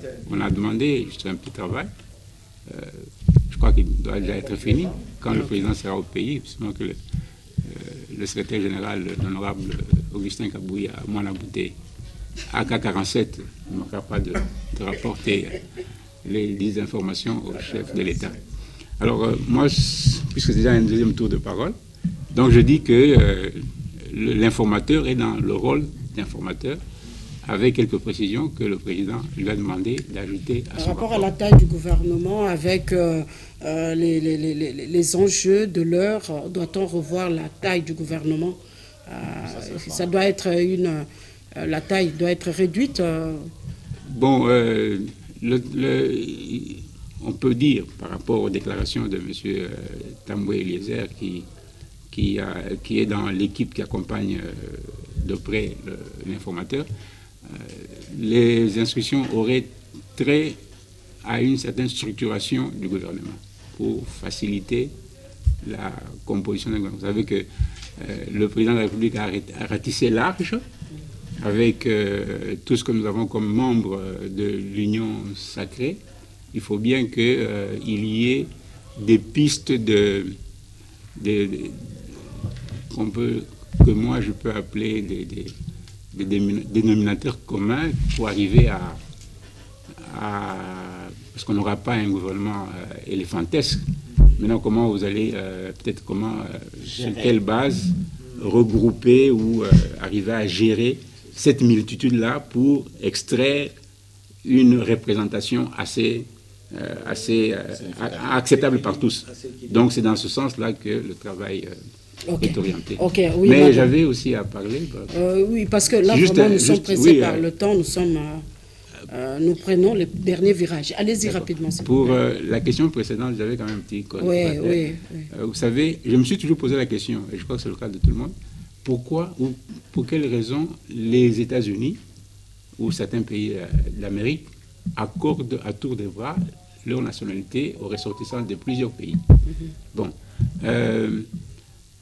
je n'ai pas encore de réponse à cette question-là, mais j'ai vu qu'à l'annonce du voyage du chef de l'État en Angola, un communiqué, en tout cas une information circulée dans la presse, selon laquelle l'ambassadeur des États-Unis en Angola, M. Tulinabo Mushingi, serait d'origine congolaise. Mais, ne soyez pas étonnés, renseignement pris, M. Tulinabo Mushingi est d'origine réellement rwandaise. Tout à l'heure, je disais que, à travers le monde, les gens se présentent comme Congolais pendant qu'ils sont ressortissants des pays. L'ambassadeur américain en Angola, il s'appelle Tulinabo Mushingi. Mais on a voulu prétendre qu'il était d'origine congolaise. Mais quand on a pris renseignement, monsieur est bel et bien d'origine rwandaise. D'où la nécessité pour nous de savoir que notre nationalité est bradée à travers le monde parce que, surtout avec le régime de 18 ans ici, où on sait d'où il est venu et qu'est-ce qu'il a pu faire comme infestation, moi je ne dirais pas infestation de structure congolaise. Ok, Madame Mami. Madame Mami Ambongo. Madame Mami Ambongo. Madame, s'il vous plaît. Juste un petit mot. Le colonel a eu un beau message, mais il semblait l'adresser seulement au président de la République. Moi, je crois que dans l'état actuel des choses, au lieu que les gens aillent dans une opposition stérile, il est question que chaque Congolais apporte le meilleur qu'il a et qu'il les mette à contribution pour que le pays arrive à se défendre sur les différents fronts sur lesquels nous sommes attaqués. D'accord, merci. Madame Ambongo, nous allons nous rappeler que le président de la République a eu à retourner les listes comment c'était Samalukonde 1. Avant que le gouvernement Samalukonde 1 ne soit publié, le président de la République a retourné des listes parce qu'il tenait à ce qu'il y ait des femmes. Bon, je ne dis pas parce que vous êtes femme, mais même les hommes, ils sont libres de pouvoir... Il n'y avait pas que de femmes, il y avait des noms que lui voulait aussi. Il y avait des noms que lui voulait aussi. Mais il y avait aussi ce problème-là. Il devait voir des femmes et les hommes. Les chefs des partis politiques, les chefs des regroupements politiques ne donnaient pas les noms des femmes. Ça, lui-même, il nous a dit ça. Il a dit, vous voyez, j'ai retourné les listes. Par 2 fois, il l'avait fait parce qu'il n'y avait pas les noms d'assez des femmes. Voilà. Oui. Madame, vous avez soulevé une préoccupation sur le retour du travail vers l'informateur, non? Que le chef d'État aurait retourné. Madame, quand un professeur corrige une copie, il retourne la copie à l'étudiant. Vous pouvez qualifier ça? Prenez ça comme un TFC, nous retournons vous êtes à côté d'un c'est-à-dire... Non, comme un TFC, vous donnez un chapitre, on peut corriger, on vous retourne. C'est que le travail n'a pas été bien fait. Non, ça peut être bien fait, mais il y a dit ici, Monsieur Robert, changer d'expression. S'il te plaît. Si le chef de l'État a retourné le travail, cela veut dire que peut-être il y avait des choses qui manquaient, c'était incomplet et que l'informateur doit compléter, rectifier certaines choses que nous, ici, nous ignorons. Mais lorsqu'on est en train de nous dire, lorsque nous suivons dans les médias, on nous dit que voilà, on est en train de voir la taille et les différents ministres passeront une interview. Ça, c'est pas le travail de l'informateur.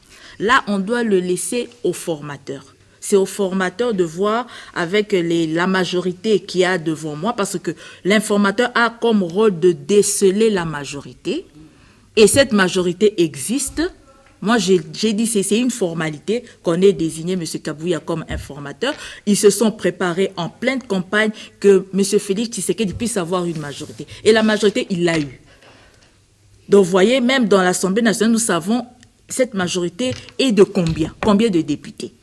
Et il est là pour chercher cette majorité, mais quand on le lui retourne, bon, je me suis dit, peut-être le chef d'État veut encore qu'il y ait encore d'autres, qu'il y ait encore ajout d'autres structures, d'autres regroupements politiques. Peut-être qu'il s'attend à ce que certains de l'opposition puissent rejoindre la grande majorité. Peut-être il a retourné les livres. Peut-être l'information qu'il a est que certains de l'opposition veulent embrasser la mangeoire. Alors il retourne les listes qu'on puisse les insérer. Okay. Mais quant à la taille, tout ce qui reste là, c'est le formateur du gouvernement. Mais certains noms sont en train de circuler.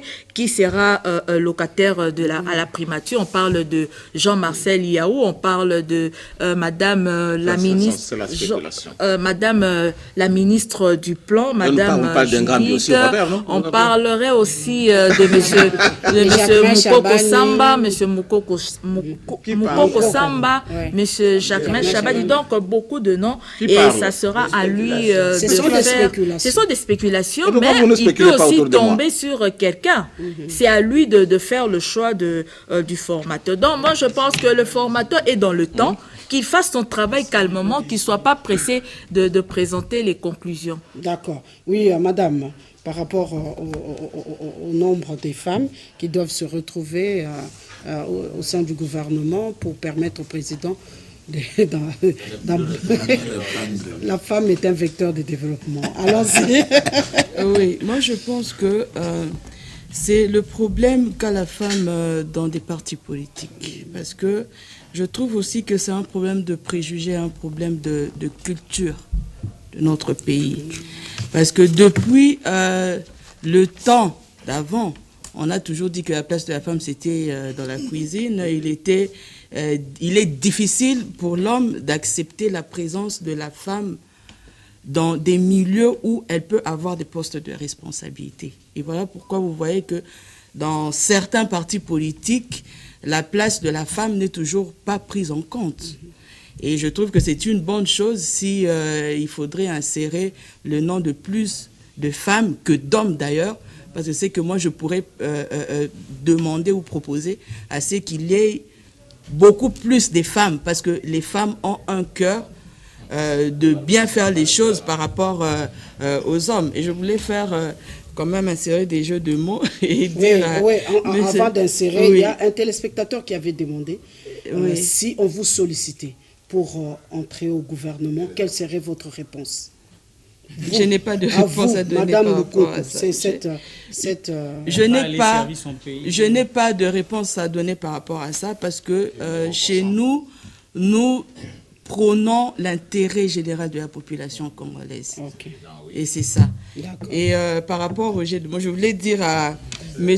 Kambembe, essayez un peu de relativiser, c'est pas ce que j'ai dit, de dépassionner un peu les débats.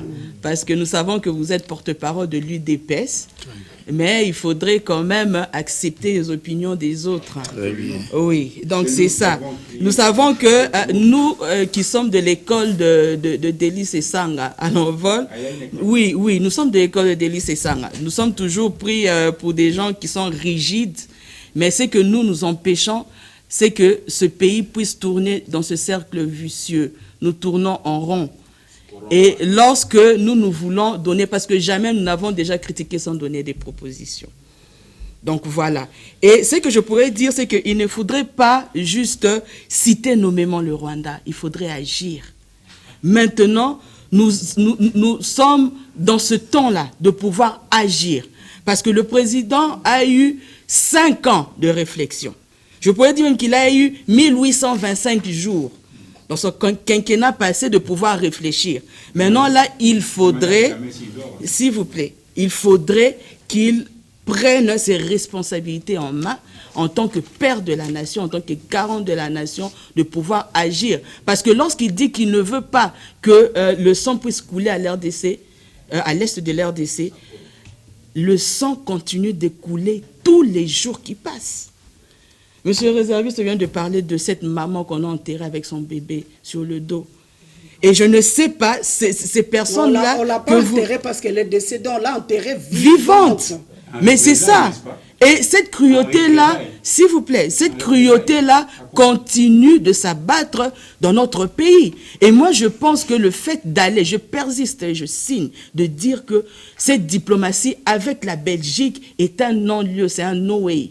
Parce que ces personnes-là sont de l'Union européenne. Vous avez la Pologne qui est derrière le Rwanda. Ce n'est pas un autre pays, c'est un pays qui est dans l'Union européenne. Et moi, je pense que c'est quelque chose d'inopportun, excusez-moi, de pouvoir continuer à aller vers ces gens-là. Alors, puisque nous donnons toujours des propositions, s'il vous plaît, moi, ce que je pourrais dire, c'est que il faudrait d'abord que les gouvernants puissent commencer par refuser ces aides humanitaires venant de l'Union européenne. Parce que moi, je pense que c'est à partir de cette dette morale-là qu'il y a cet empêchement de pouvoir mieux réfléchir.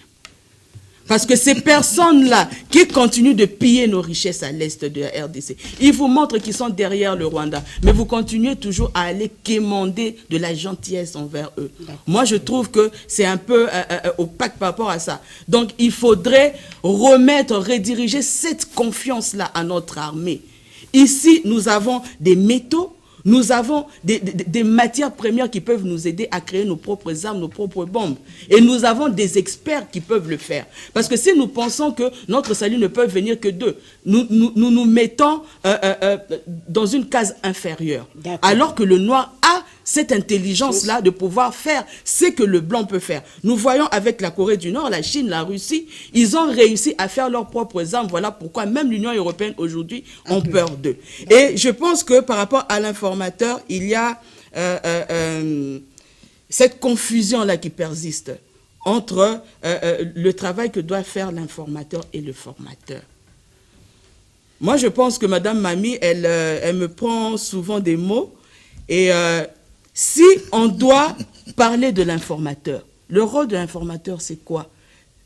Il y a à l'intérieur le mot « informer ». Il est là juste pour informer au président de la République de la majorité qui devra être de son côté.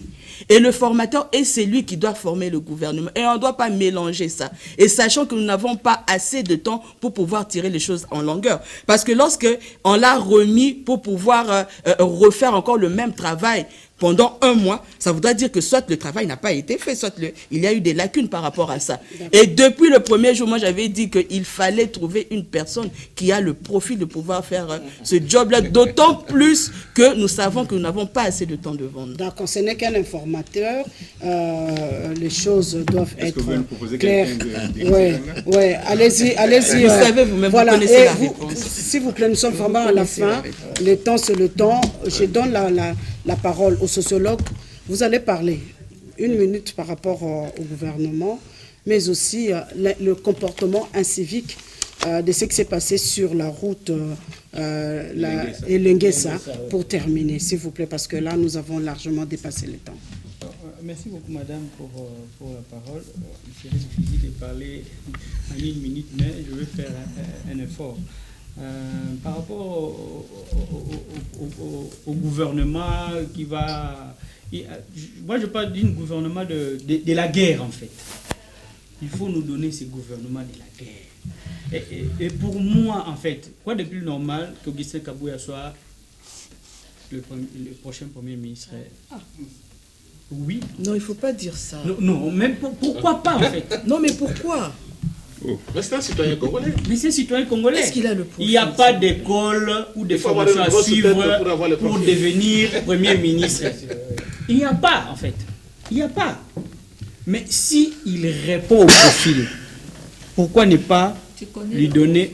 Alors, quel est le profil? Augustin Kabouya n'est pas un voleur. Quel est le profil? Il n'a aucune profil qu'on a détaillé pour être Premier ministre. C'est quoi le profil?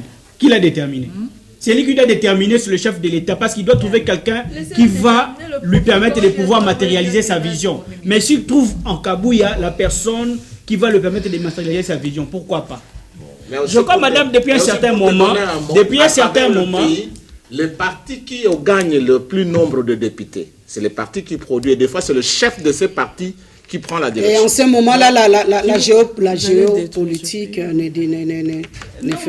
viendra pas intervenir. La géopolitique, ce sont des éléments mis dans la loi fondamentale pour pouvoir freiner l'élan de développement du pays. Oui, s'il y a des Congolais compétents qui soient d'une même origine et qui répondent aux besoins de l'air, pourquoi ne pas les mettre à la tête du pays? Nous avons quelqu'un de l'UDPS qui peut aussi nous dire si l'homme qu'il faut, si Augustin Kabouya peut remplir des conditions, s'il a le profil, parce qu'il a déjà au sein de... Allons-y rapidement. Le profil, comme j'ai dit, c'est au chef de l'État de pouvoir définir le profil, le porter robot. Ce n'est pas à nous de le faire. Parce que c'est lui qui a l'idée de qui peut lui permettre de pouvoir l'amener à pouvoir matérialiser sa vision. Par rapport à ce qui s'est passé sur la route Elenguesa, madame, nous avons dénoncé. Nous faisons partie d'une structure qu'on appelle Kinshasa Mérite. Nous avons dénoncé depuis la prise de fonction de M. Jean-Tini Ngobila à la tête de cette ville qui nous a vu naître. Moi, je suis né ici, à l'hôpital Mamaemo ici. Nous avons vu un amateurisme à la tête de cette ville province de Kinshasa. Être imprimé noir sur blanc, même en couleur, par M. Jean-Tini Ngobila Mbaka. Nous l'avions dénoncé depuis la prise de ses fonctions à la tête de cette ville. Nous avons eu une assemblée provinciale passive à tout ce que faisait Jean-Tini Ngobila Mbaka. À un certain moment donné, monsieur le professeur, le pasteur, tout ce que vous voulez, espère, Godempo, il nous avait traité de fumeurs de chanvre. Parce que nous avions dénoncé tout ce qui s'est passé à la tête de la ville provinciale de Kinshasa. Nous avons vu les corps de Kino être transportés dans les remorques. Et le gouverneur, par rapport, il nous dit, on a déjà, on a ambulance. Donc, tout n'a qu'à être est-ce que Kino va me na remorque? Après ça, il réponse. Par rapport à ce Godempo qui était passé pour nous traiter de fumeurs de chanvre. Et aujourd'hui, pourquoi est-ce qu'il nous a rejoints dans ces combats-là? Il y a des incompétents à la tête de cette ville. Et des gens qui font des choses parce qu'il est dé. Nous avons vu aujourd'hui le bourgmestre casser le mur de soutènement. Mais madame, quand vous cassez un mur de soutènement, qu'est-ce que vous voulez créer sur la route? Nous savons tous que la situation géologique de cette commune-là, comment elle est. Il y a des érosions partout. À moindre pluie, il y a des érosions et les gens qui pleurent. Et si aujourd'hui, nous avons vu cette route nous être offerte par les cuisiniers nationales, mais il y a de quoi pouvoir conserver ces patrimoines-là. Parce qu'on n'en a pas nombreux. Nous avons vu l'avenue Bypass ici, au niveau de rond-point Ngaba, être détruit. Mais est-ce que la ville de Kinshasa avait pris l'initiative de pouvoir résoudre ces problèmes-là? Non, il y a encore d'autres routes. D'ailleurs, je ne vais pas beaucoup en faire parler, parce que le chef de l'État lui-même l'a dit, il y a des routes qu'on construit aujourd'hui pour être détruites demain, pour le voir être détruit demain. Je crois que dans cette affaire de la construction des routes, de l'état de la qualité, la CGT, qui sont payés par le gouvernement congolais, doivent donner un travail d'expertise et de taille au gouvernement. Même les ministres... la ville de Kinshasa, j'appelle... Parce qu'on a vu certaines candidatures être déposées. Quelqu'un qui prétend être candidat, gouverner la ville de Kinshasa, et candidat au Sénat. En fait, quelle cacophonie. Des opportunistes, maintenant... Quand il vient déposer une candidature pour le poste de candidat, pour être candidat au Sénat, pour être gouverneur de la ville, mais il veut servir le peuple quinois où? Nous devons être vigilants. Ce sont les opportunistes et les gens qui n'ont rien comme vision, en fait. Allons-y. En ce qui concerne les problèmes de Augustin Kabouya, je n'ai rien à dire. Je ne maîtrise pas cette situation-là. Mais je voudrais revenir sur le bourgmestre là. C'est un exemple, mais ça doit continuer, parce que c'est l'impunité qui tue ce pays. Les bourgmestres qui ont été nommés dernièrement par Jean-Tini Ngobila. Non, celui qui a écopé 5 ans de prison. C'est ce que je dis. Ils ont été nommés par Jean-Tini Ngobila. Tout à fait. Donc, Jean-Tini Ngobila vient de l'intérieur.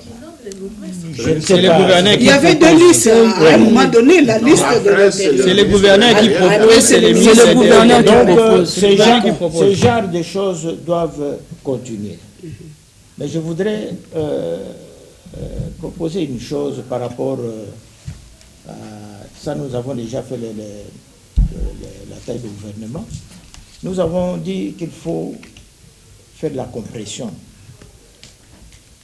Par contre, moi j'ai demandé, ça c'est mon avis personnel, à ce que le ministère de l'Intérieur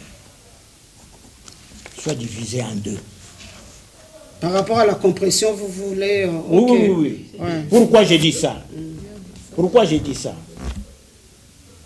Mon ami Kankonde a échoué brillamment. À Selo, oui, c'est lui qui a succédé à Kankonde. Il ne se retrouve pas. Peter est arrivé. Et aujourd'hui, la situation sécurité publique, elle est pire. Donc, on ne maîtrise pas les piliers de la sécurité publique, madame. Oui. Sécurité publique. Je vous informe. C'est moi qui ai créé les services spéciaux de la police. Moi ici. Okay. Et même la création de la protection civile. Donc, on ne maîtrise pas les piliers de la sécurité publique. Alors que le ministère de l'Intérieur a l'ANER, a la DGM. Je vous informe, madame. HCR sur l'avenue, je ne sais pas, vous voyez, du côté de la haute cour. HCR est en train d'enregistrer des gens qui viennent et tous avec une carte en provenance de Minembwe et on les envoie aux États-Unis. Et ils viennent du Rwanda, ils viennent du Burundi. On les envoie aux États-Unis sous l'étiquette de Minembwe pour que 2, 3 ans, 4 ans après, ils disent non, Bazungi, Bazali, la population, il y a Minembwe. Service d'intelligence, c'est une étude qui a été menée il y a 3 ans passés. Donc, il faut, c'est pourquoi j'ai dit qu'il faut scinder en deux. Il faut un ministère de la sécurité publique. Un ministère de la sécurité publique. D'accord. Alors, on va y revenir la semaine prochaine. Je suis désolé, la fois passée, nous avions débordé. Et je crois encore, ici, nous avons encore débordé. Oui, oui, vous aurez à l'émission. Nabombelio. En tout cas, les réalisateurs ne veulent pas. On va rebondir sur... Merci beaucoup, à la prochaine. À la prochaine. Merci pour vos analyses. On se retrouve à la prochaine occasion. À la télévision, c'est le temps. Et c'est moi qui ai la police des débats. J'ai décidé. Au revoir.